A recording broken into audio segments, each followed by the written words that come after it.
another rainy day here in London. How are you? Tell me your name and the city you're joining me from. This Today we have a very beautiful topic to discuss. But as you're joining me, tell me your name and your city.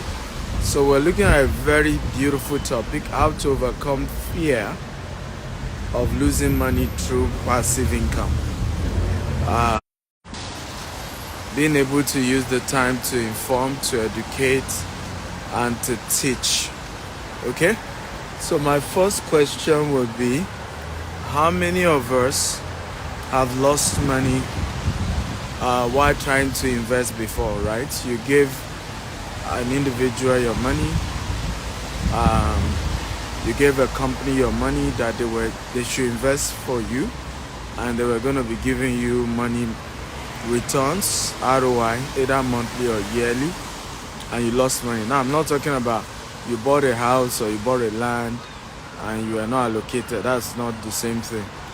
I'm talking about a situation where you gave money to an individual or to a company and they said, oh, you know what, we'll be trading Forex for you, we'll give you some return, or we'll trade crypto, or we'll do real estate and then we'll give you returns from what we make from it.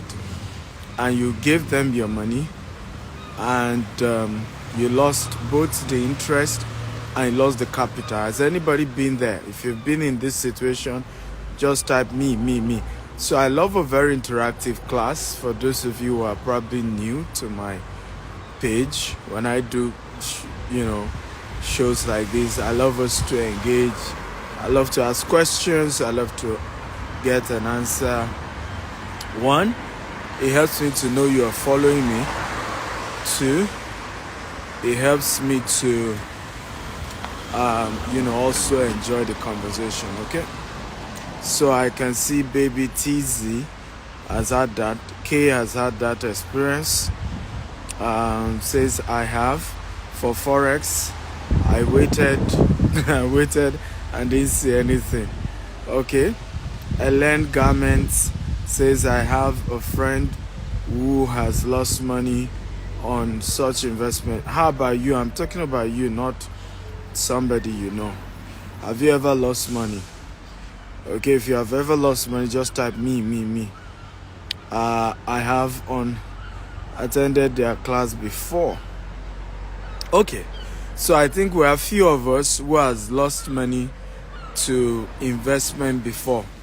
Now, for those of you who have lost money, do you have phobia for investment? Because I'm trying to address those of you who have phobia for investment, whether the phobia started after you lost money, or you've never even lost money, but you just have phobia for, giving people your money or giving a company your money to invest for you. Okay? So how many of you develop phobia because you lost money? Type phobia. I just want to have an idea, because today's class, I'm hoping will deliver you from such phobia. You can actually have investment phobia, right? Where no matter what anybody says, you just can't find yourself, putting your money into investment. And let me say this, and this is very important that you take serious. Africans have investment phobia. Majority of Africans have investment phobia. In fact, I can categorically say 7 out of every 10 African you meet has an investment phobia. And this is part of the reason why the poverty rate in Africa is bigger. Okay? Whites have a higher risk tolerance level, right? They take more risk. White people take more risk. Maybe difficult for them to trust you, but if they trust you, they take more risk, right? Now, people from other, who are also people of color, Latin Americans, Hispanics, Asians like Indians and Chinese, okay, they take more risk as a community. So what do I mean? You might not find an individual Hispanic take as much risk when it comes to investment, or find a Chinese, but they come together and then take risk collectively. Indians come together and then take risk collectively. That's why if you're in the UK or in the US, you see that a lot of the malls are owned by Pakistanis, owned by Indians, owned by Chinese. In the US, you see that a lot of these malls are owned by Chinese in the US, right? They come together. In those cases, it's not even one individual taking risk. They take risks together as a community. But we blacks are scared to take risks either as individual or either as a community. Is this making sense at all? Right? And this is the reason why many of us end up not enjoying wealth and prosperity. And we can complain, we can blame it on colonial masters, we can blame it on many things, but we have to face the truth that we have a phobia for investment.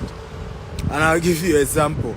A gentleman was to do an investment with us, and then he's asking me to convince his lawyer. And I remember telling him, I said, it's not my job to convince your lawyer. If I have no business with your lawyer, okay? If there is any time your lawyer has to talk to me, then he has to probably also talk to my own lawyer. It is the duty of lawyers to be skeptical about you investing. There is no land I've ever bought that my lawyers didn't warn me against.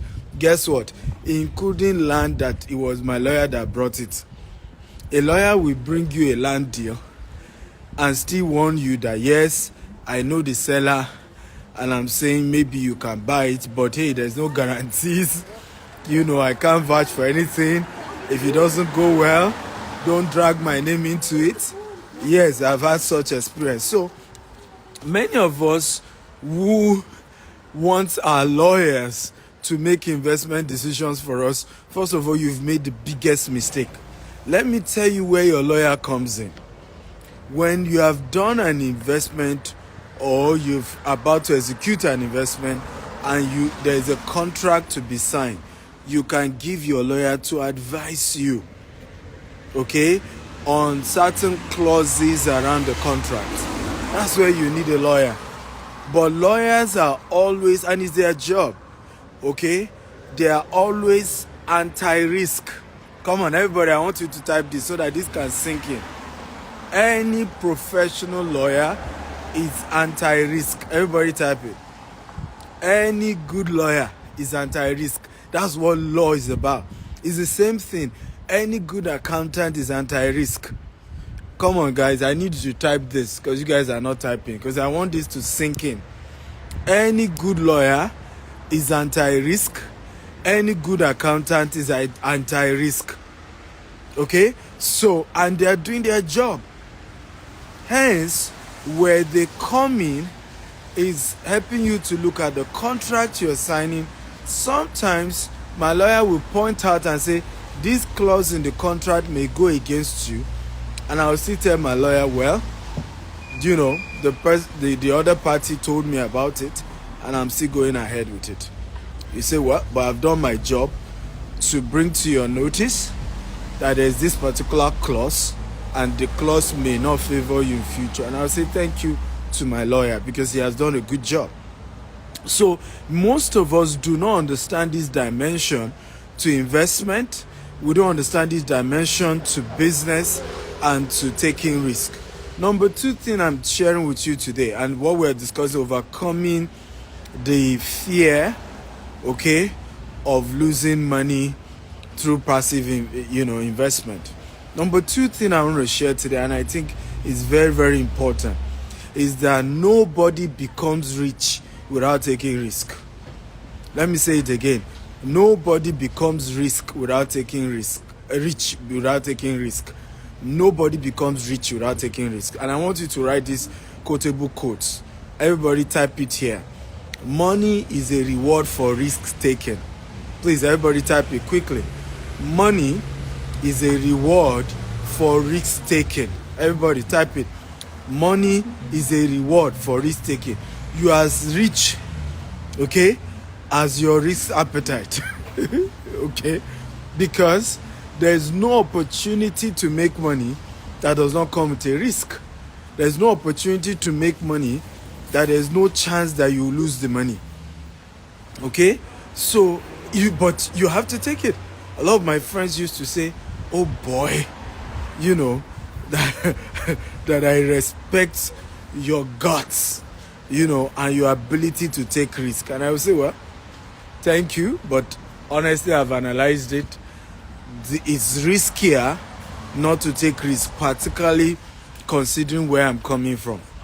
My own children, for example, it would be wiser for my children not to take risk, because I will have built a massive empire living for them, and all they need to do is to manage what I've built. But when you are first generation wealth creator, don't ever forget that you have to take more risk. If you are second generation, you can afford to take less risk. So I'll give you examples of what you can understand. Dangote is a bloody risk taker. I've never seen someone taking the kind of risk Dangote is taking. Right? Starting that refinery at the age he started was a very big risk. Okay? Projects like that were something Dangote should have done when he was maybe in his late 30s or early 40s. Okay? But yeah, Dangote took that risk. Right? But guess what? And this is very important to know. Dangote's children, if they are the ones who take over his business, do not need to take his kind of risk. Oh, I hope you guys come. If you enjoy this, just type I'm enjoying this. Dangote's children do not need to take his own kind of risk, right? Because Dangote is the first generation, at least, even though his uncle was rich and he worked for his uncle, but for him, the name Dangote, he was the first generation wealthy, right? His children will be second generation wealthy, and they don't need to take as much risk. They just need to manage what, you know, their dad has done, you know, take a more reasonable risk level and just keep growing the portfolio. So number two important thing we must learn is that you cannot become rich without taking risk. And anything you're doing comes with risk. And how many of you are professionals here? If you're a professional type, I'm a professional. What I mean by, if you're a professional, you work in an organization, you know, you're a lawyer, you're an accountant, you have your PhD, you're a professional. Okay, everybody type, I'm a professional, I'm a professional. If you're not a professional, it means maybe you're an entrepreneur. You don't have any type of job. The only thing you do is run your own business. So if you're a professional, just type, yeah, a broadcaster is a professional as well. Right? Now, this message is even more important for you. As a professional, you have a blind spot. And your blind spot is what? I hate risk. You have a blind spot, and I'll tell you why you have that default blind spot, right? It's default. The reason is because in your life, okay, you are working, for example, your salary is almost guaranteed. Whatever happened, you get your salary. Me now, as an entrepreneur, my own salary is not guaranteed. Am I making sense to you guys, right? Okay, we must get results. So I'm paid for, and I say this often, and people don't get it. Your wealth is a function of how you are paid. So let me break this down. Your wealth is a function of how you are paid. Poor people are paid for their time. Rich people are paid for results. Your wealth is a function of how you are paid. Anytime you are paid for your time, there's a cap on your income. Let me repeat it again. Anytime you are paid for your time, there's a cap on your income. But anytime you are paid for the result, there's no limit to your income. In fact, it's usually a percentage of the result. So it just changes the dynamics. For example, if you're a property agent, right? Most times you are not on fixed salary. Okay? But guess what? When you then seal a deal, the deal can earn you a commission that is what you're supposed to earn in 5 years, and you will earn that in just 1 month. If you comprehend what I'm talking about, type I comprehend, right? I know a man who used to struggle, and when I say somebody is struggling, struggle. He didn't have an office, and here was he trying to have a breakthrough in the oil sector. He didn't have connection. He had just left the UK, returned back to Nigeria, and was trying to close an oil deal. But no connection, nothing. And this guy was barely, living paycheck to paycheck. In fact, there's no paycheck anyway. So he was really struggling.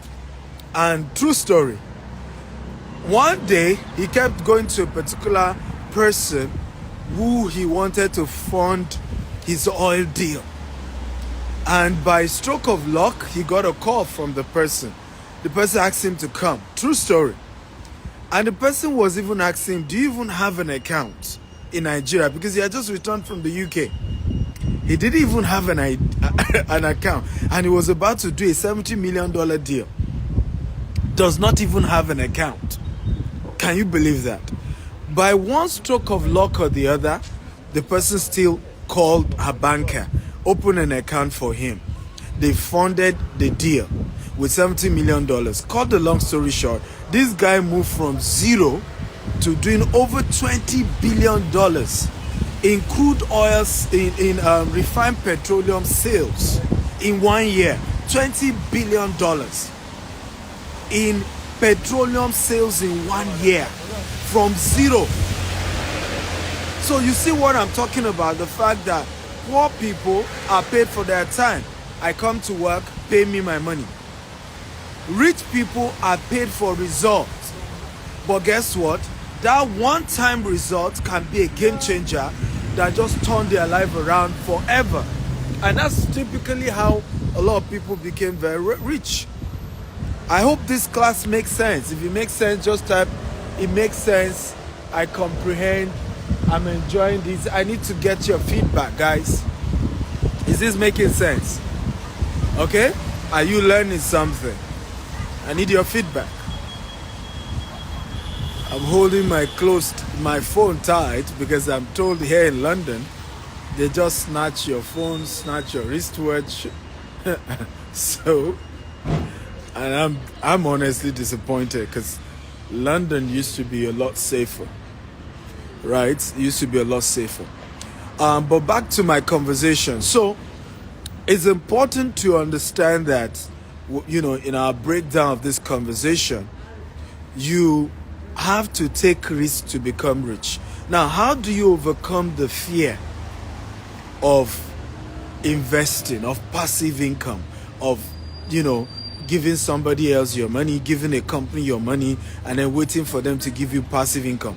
We've established in the previous training I've done that there are two major ways to become rich and become financially free.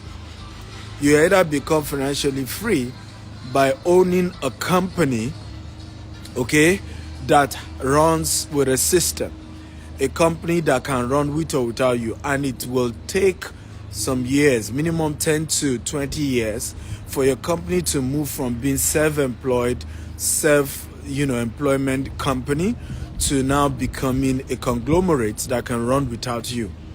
So that process also takes time, and there's no guarantee.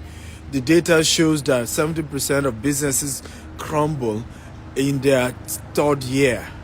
Okay, so you're talking about only maybe 10%, less than 10% of companies will ever become big enough that they can run without the founder. The second way to become rich, right, is through passive income. In other words, you have to take the risk of going to buy shares. You have to take the risk of buying crypto. You have to take the risk of, doing venture capital, looking for a new company, and then you buy some equity in them when they were still small, and watching the company grow, and you earn something. You have to take the risk, right, of doing what we call RE, Real Estate Investment Trust. Okay? REI. So one of those things has to come for you to become rich. So how do you then overcome the fear? The first thing is knowledge. Everybody type knowledge, of investment knowledge. Come on, everybody type investment knowledge. You have to start the journey today of reading books on money, reading books on investment, going for seminars on investment. That is the beginning. The beginning is not actually investing. And this is where a lot of people miss it, particularly people of color. You see people saying, oh, you know what, if I buy books, then where will I get money? The only money I have is even for this seminar. Then where will I get money to ultimately be able to do the investment? I said, forget it. Ultimately, everybody scales with OPM. Ultimately, everybody scale with OPM. I don't care how beautiful the investment for that investment to ultimately go to a level where you're building multi-million dollars, hundreds of millions of dollars, hundreds of millions of billions, like the Rishi Sunak, the Prime Minister of the UK, right? Is worth, allegedly, I don't know how true, is worth over 800 million pounds. Some people say it's even worth over 2 billion pounds. Whichever it is, the guy is stinkingly rich. Do we agree? Those of you who are in the UK, do you agree that he's rich? Right?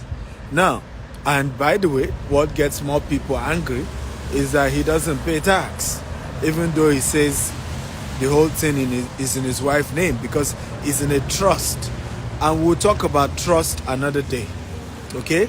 How the rich end up not paying much in taxes, even though they have a lot of money, because they set up trust. And that's what Rishi Sunak and his family did. They set up a trust, and with that trust, they are not paying much in taxes. There's nothing you can do about that. Okay? But the lesson here is that what you need to start investing in is in the knowledge of investment. So I have a question for you, right? When last did you buy a book on investment? Okay? Can you tell me the date? When last did you buy a book on investment or money, or, a book that taught you about money and you read it? Please tell me the dates. The second question I have for you, when last did you attend a paid seminar on money or investment or real estate? So the first question, when last did you buy a book on investment or money? The second question is, when last did you attend a paid seminar where they were teaching you on real estate or teaching you on money or teaching you on finance? When last did you do that? Because this is really where the problem is. Okay? A lot of us want to be rich, okay, but we don't want to learn how to be rich. And unfortunately, they don't teach you how to be rich in the university. If they do, your professor will be the richest. Has it ever occurred to you? Sometimes I see young people say, Dr. Stephen, I'm doing my master's in UK. I say, wow, that's good. Dr. Stephen, I'm doing my PhD in the US. I said, that's good. Then I ask them the next question. What is the ultimate goal of your master's or of your PhD? And then they tell me, oh, Dr. Stephen, that's simple. I want to be rich. And then I say, okay, so you're going back to school to have master's, or you're going back to school to have PhD so that you can get a job, so that you can become rich. But how rich is your professor who has even gone beyond PhD? How rich is your professor? And it's amazing how we do the wrong thing over and over again and expect a different result. If learning how to be rich and financially free comes from the tertiary institutions, Your professors will be the richest. All over the world, professors will have been the richest people in the world. And you and I will have said, oh, you know, Professor Wole Soyinka is worth $20 billion. Instead of the way we talked about Dangote, right? And Dangote, we're not even sure of which university he went to. Okay? We're not even sure which university he went to. But the guy is worth over $20 billion. Meanwhile, all the professors you and I know, okay, they are not even worth $10 million. So that should have, educate you to know that, oh, first of all, my mindset is probably wrong. My analysis is wrong. So how do you learn about money, about wealth? You have to learn it informally. Everybody type it so that this can ring well. To learn about money, you have to learn it informally. Everybody, come on. I need you guys to type. Remember, I love the engagement. To learn about money, you have to learn it informally. Meaning you have to go and meet somebody. You have to go and meet somebody who is rich and informally learn from them. The Igbo tribe, they do a particular concept, which is an apprenticeship model, where a young man goes to work under an older entrepreneur, and he worked for him for 6 years, learning the trade. And after 6 years, the older entrepreneur just gives him a token, usually a token. 10 years later, the CEO apprentice has built a major empire. That is how wealth is created. That's why you see a lot of the Igbos are not even as educated, but they are richer, right? One of my mentors, Dr. Cosmos Maduka, will always say that I may not be able to speak good English, right? My English may look as if you are using cutlass to cut it. And he tells me, I love mathematics. Mathematics is simple, but English is just difficult. But he always ends it with, but guess what? I have people with masters, people with PhD working for me despite my standard 3 education. So the lesson here, you must budget every year. That a portion of your money must go towards sitting down at the feet of richer people and learning about investment.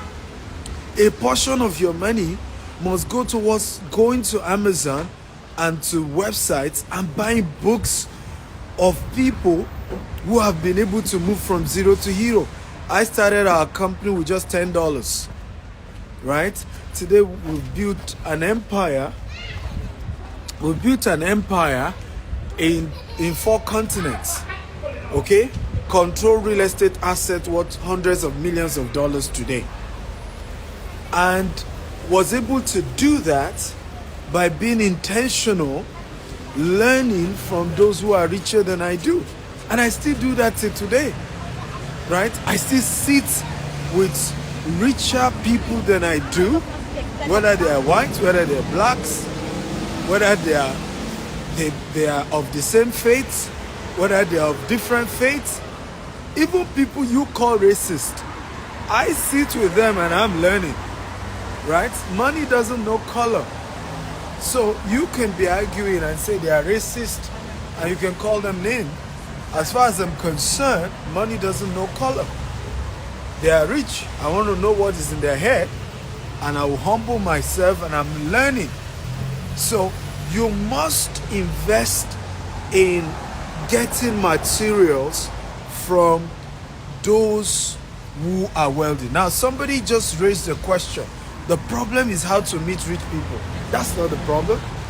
The problem is that you've not read books from rich people because they put it in their book. Somebody says that if you want to hide a thing from a black man, put it in a book.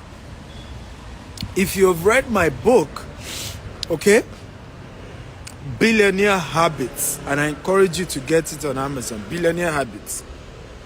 And the book chronicles habits of wealthy people, their habits, they're just because they listen, if you do the same thing, you get the same result. So the first thing when you meet rich people, you say, how do they think? How do they reason? What are their habits that I may not have that has helped them to build wealth the way they've done? Okay? And in that book, I even shared how you can connect with any rich person in this world, including myself. I shared in the book how I met Grant Cardone. Grant Cardone is an American real estate investor, has control real estate asset over $5 billion. I shared how I met him. I shared how I met, and it's not just about meeting, right? I shared how I strengthened my relationship with rich billionaires, okay? And the habits I learned from them that I practice myself, and that is helping me to build a multi-billion-dollar corporation today. Okay, in the next 5 years, we're gonna be, doing transaction worth over $1 billion every year. But I had to buy books from those who have done it. I had to go for seminars of those who have done it. Then later on, built a one-on-one relationship where they invite me to their house.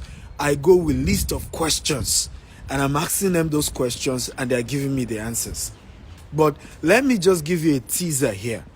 No rich person will grant you one-on-one access to them for free. They want to sieve out the serious persons from the unserious ones.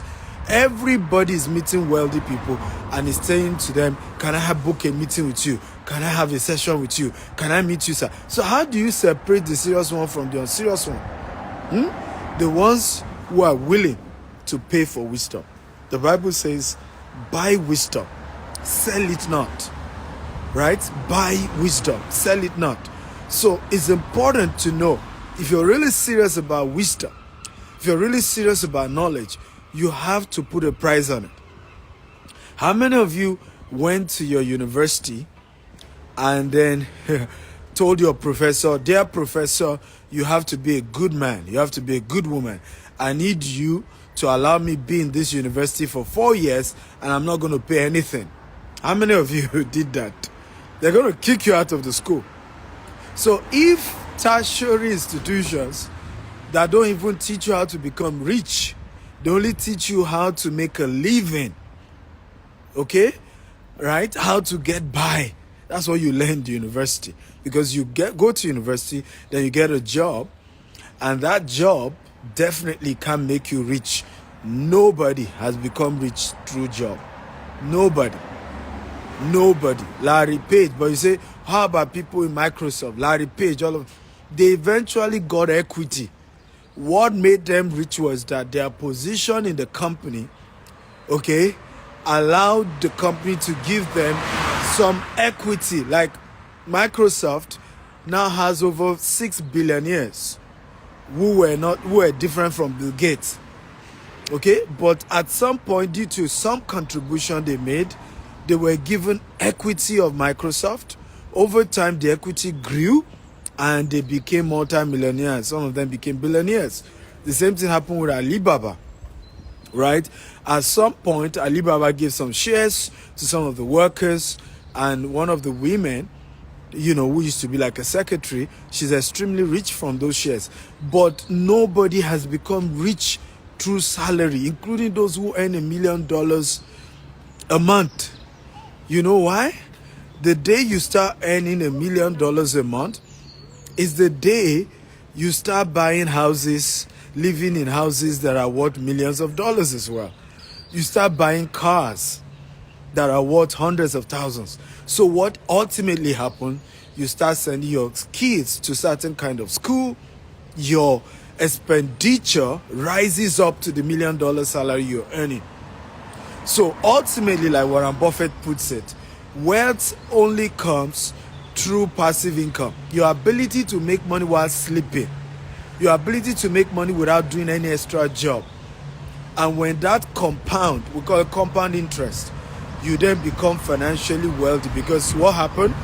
You have a machine, technically, that keeps bringing money for you without you doing anything extra.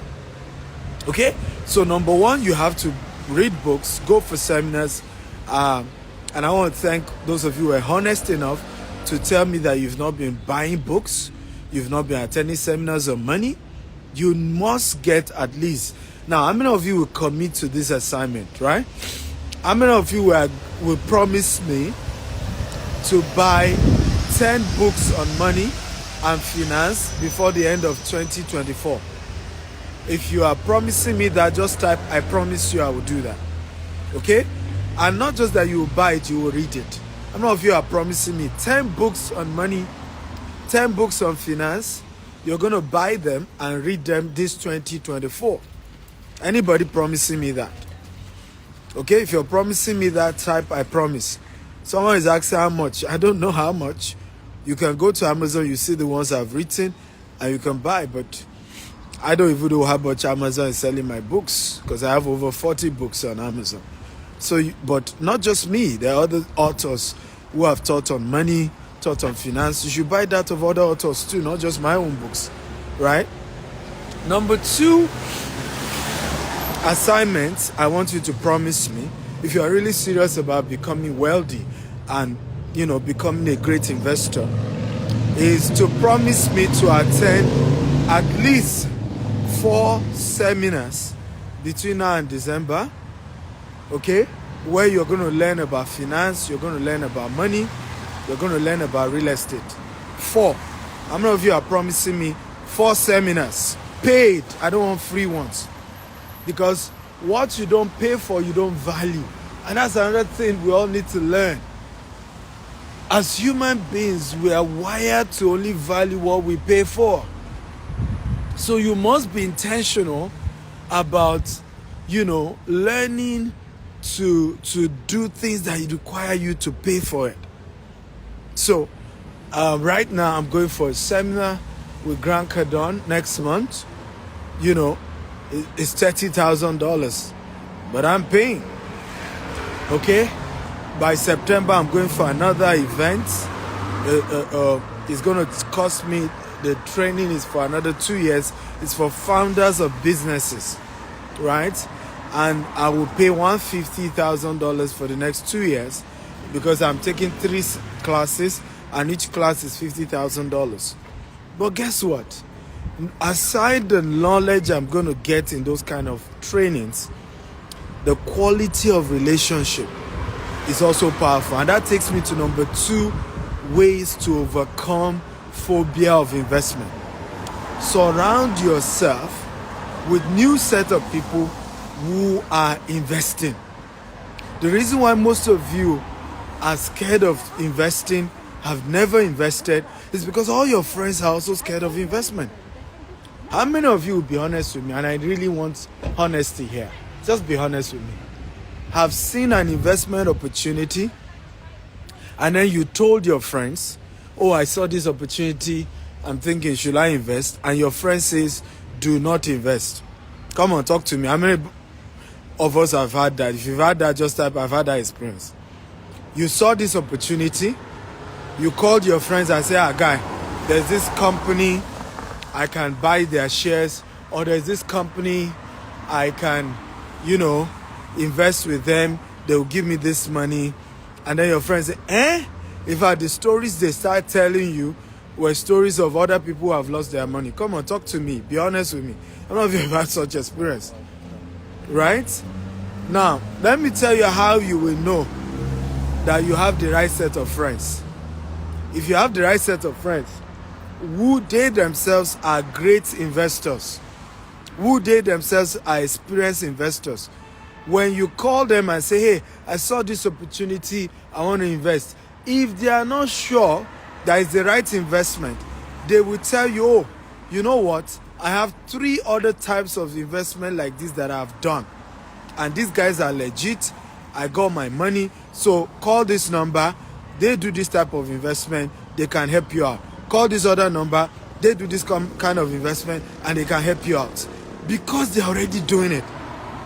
But what many of us don't know, like they say, birds of the same feather flock together, because all your friends don't want to invest, they are not serious about investment, okay, that you want to now become an investor, they will discourage you from even doing it.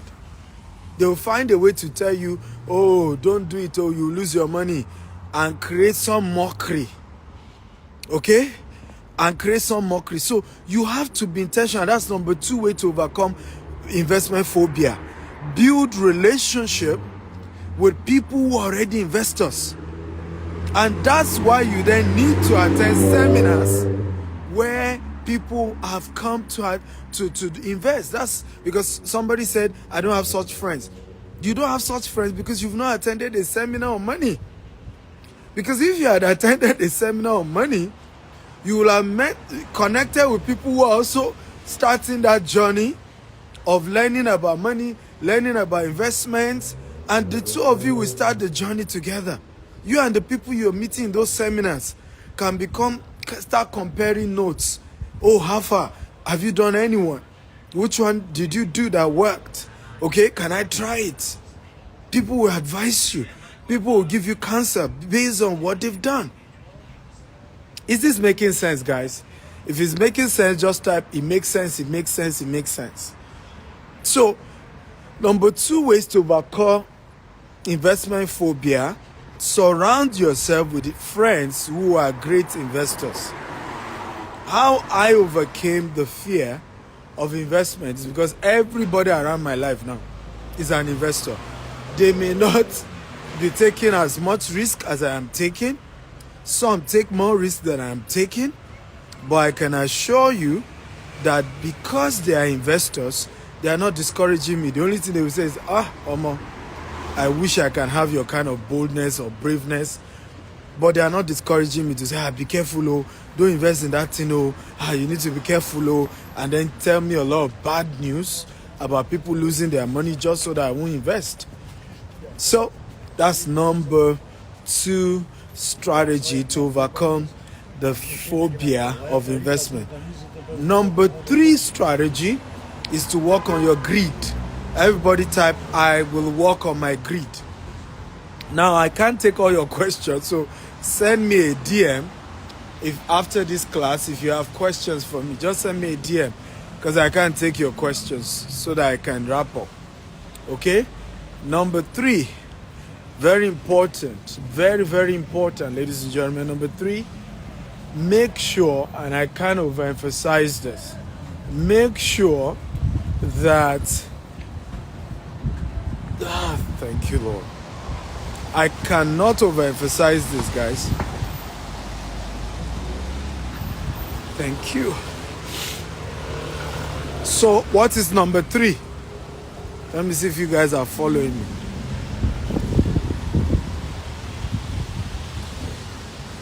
What is number 3? So that I can see if you guys are following me. What's number 3? What's number 3? I mentioned number 3 now. Number 1, buy books, attend seminars, okay, on money and investment, right? Number 2 that I shared is with other people who are investing. Okay, all your friends are poor. I've said it over and over time. If you have 5 friends and they all are poor people, you'll soon be the 6th poor person. But if you have 6 friends or 5 friends, they're all rich. Even if you're a poor person, it's a matter of time, you also become rich. So your income is average of the 5 closest people to you. The more you start building relationship with friends and people who are rich, the richer you also become. So your focus has to be, I want to have friends who are rich. I want to have friends who are doing well. And you have to be intentional about that. Number 3, overcome personal greed. You have to know that we human beings are greedy by default. We're greedy by design. Okay? And you have to make a conscious decision to overcome your own greed. A lot of people will tell me, Dr. Stephen, I invested somewhere, they cheated me, these people are scammers, they're this, they're that. And I'll tell them, I said, it's not the people that is the problem. You were the problem. You were greedy. And I'll say, how do you mean I'm greedy? I'll be like, how realistic was the returns they promised you? You could use your own brain to analyze what they promised you. You could use your brain. Somebody tells you that you can invest with their company and they will be paying you returns every year, every month. The first thing, if you are not greedy, is to say, how can a monthly returns be guaranteed? Because anything can happen within a 30-day cycle. Okay? Anything can happen within a what? A 30-day cycle. So if these people are telling me they'll be giving me returns every 30 days, how guarantee is this? You didn't ask that honest question, right? At the end of the day, you lost your money. You are now looking for who to blame. But you are the problem because you decided to put your money in something that was what they were even promising you wasn't very realistic. And you could have discovered that if you were just not greedy, right? Greed blinds our reasoning, right? Our ability to be able to just reason and say, am I sure what is being promised is doable? No. They can do it now. They will do it. I'll get it. No issue, right? So you are not even doing proper analysis. You are just after what you want to get. Okay? So you have to work on your greed level. People who have worked on their greed level don't lose money, okay, to a lot of this Ponzi scheme. I have never lost money to a Ponzi scheme in my life because, first of all, if it's a Ponzi scheme, I already know it's a Ponzi scheme by myself, by my calculation. Number two, if I now decide to do the Ponzi scheme, I know that I have to quit that Ponzi scheme quickly, right? I have to get out of it on time. If I don't get out of it on time, I will ultimately lose. So if I even put my money in a Ponzi scheme, I already know that the Ponzi scheme will soon crash. And before the Ponzi scheme crash, my money is out. Anytime I put my money, for example, into crypto or Forex, it's timed. I look at the period, is there going to be a bull run here? Okay, how long is the bull run going to last? For example, Bitcoin is on a bull run right now. Cryptocurrency generally is on a bull run. Question, how long will this bull run last? So I go for trainings. I connect with friends who are very experienced with it. You see, part of what we have talked about earlier, the place of friendship, the place of the right people. And I ask questions. And once I'm able to get a good timeline, I know that I'm putting my money between this period and I'm cashing out. Okay? And I'm out of that particular investment. So you have to work on your greed level. And I don't care how higher the thing is going. When is the time that I'm analyzing that this thing will soon crash any 60 days or 90 days from today, I pull out. If the thing now still goes way higher, I don't care. I have made up my mind. I was pulling out at that time. And I'm out. Are we learning? If we're learning type, I'm learning. Overcome your greed level if you want to stop losing money to investment. Okay? You have to overcome your greed level. You have to stop being greedy when it comes to investment. So all this one that you will not do any investment except they are giving you 40% in a year. You will not do any investment except they promise you 50% in a year. All this, any investment I must do, they must be giving me return every year. Overcome your greed level. You are the problem at this point. Because now you are being greedy and you're finding yourself putting money into investment opportunities that will fail. And they will fail. Because the higher the returns, the higher the chances of failure. The lower the returns, the lower the chances of failure. It's just the way business works. Right? We're doing a project now in Houston. It's going to take the next 7 to 10 years. Right? We're building over 400 housing units in Katy. It's going to cost $150 million. And I'm raising investors. And all the time, you see people reach out to me and say, Dr. Stephen, hey, I like your investment. I like the KT thing. I want to put my money, but the returns is too low. And I'm like, yes, it's too low because first of all, I have never, defaulted on investment. Even when I lost investors' money, I eventually still look for money elsewhere and pay them back. Go ask people who have invested with me.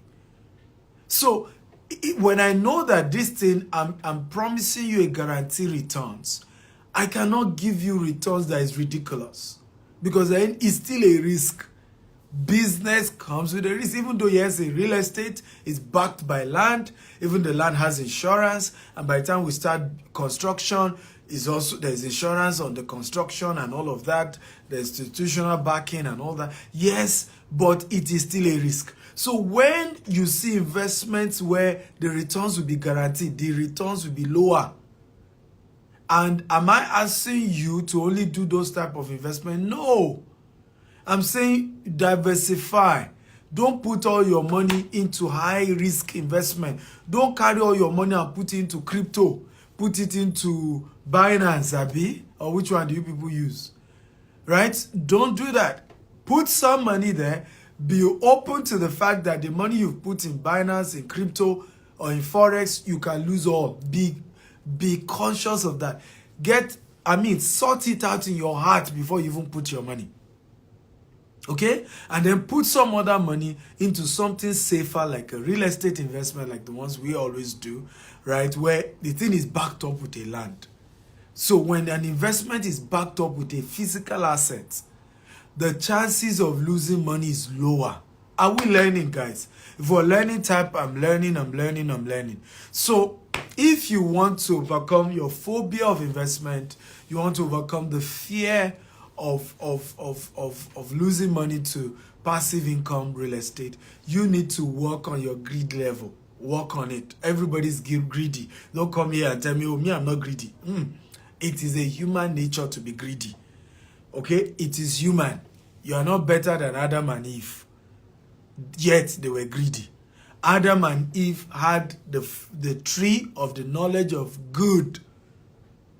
Okay? And they had as many of it to eat. But they were greedy enough to still go and eat that of the knowledge of good and evil. That tells you how greedy human beings are. It was the one that God said, don't eat this one. The devil was able to convince them. And the devil only convinced them because it is the human nature to be greedy, to be self-centered, to be selfish. I'm not saying everybody is selfish. There are some people who have worked on their greed level, and that's what we're teaching, who have worked on their tendency to be selfish. There are some people who are so kind, generous, selfless, but they worked on it. It wasn't like they were born that way. People had to work on themselves to say, I refuse to be greedy. I refuse to only go for high-risk investments that the chances of me losing all my money is very high. Okay? We'll continue this series tomorrow. But how many of you have gotten value today?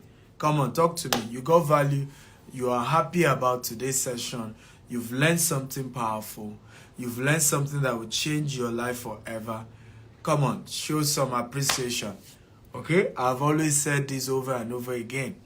Gratitude is the secret to greater success. When somebody adds value to you, acknowledge it. Africa lack hero because we don't celebrate them until they die. Everybody now say the man is a good man. When he was alive, did you encourage his goodness by identifying the fact that he's good? I don't need to teach you all this for free. These are things I charge for. I run a one-on-one coaching program as high as $20,000 per person because I also paid people to know what I know today, and I'm still paying. Right? So whenever I come here and I do free classes, free session, I think is worth appreciating. Do you think that? So thank you so much. Remember, you can go to my YouTube channel, Dr. S. Akintayo on YouTube, and subscribe. I have over 2,000 videos there. So if you think you love this, you're going to even see greater things you will love. Greater things that will change your life forever. You're going to see it there. Dr. S. Akintayo. Go there. I promise you it will be one of the best library you've ever invested in your entire life. And make sure you subscribe. Make sure you put on the notification button so that anytime we're doing live sessions like this, there's so much for you to learn. You can just learn and learn and learn and learn and learn. Okay. I want to thank all of you for joining. Those of you who want to invest with us, just send me a DM. If you have as much as $10,000, $30,000, $100,000, $1 million to invest, we have safe, secure investment opportunities in the area of real estate, in the UK, in the US, in Dubai, in Nigeria, and Africa. We have as many, and it's very credible, very secured types of investment, and we can talk about them. I love you all. Thank you so much. God bless you. Have a wonderful, wonderful evening. Bye-bye.